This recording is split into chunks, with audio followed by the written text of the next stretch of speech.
ማረርን ማጉረምረም ትቻለሁ አንደበቴን ቅኔ ሞልቻለሁ ቢፈራረቅ ብርሃን ጨለማ ከቶ አልወርድም ከምስጋና ማማ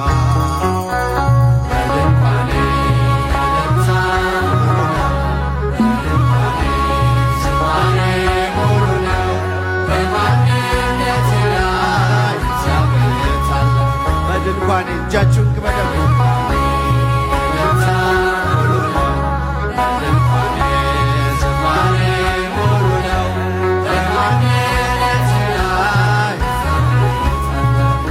በማንነታችን ላይ ታላቅ የሆነው የአባቶቻችን አምላክ የኢትዮጵያ አምላክ የእኛም አምላክ ልዑል እግዚአብሔር ስሙ ለዘላለም የተመሰገነ ይሁን።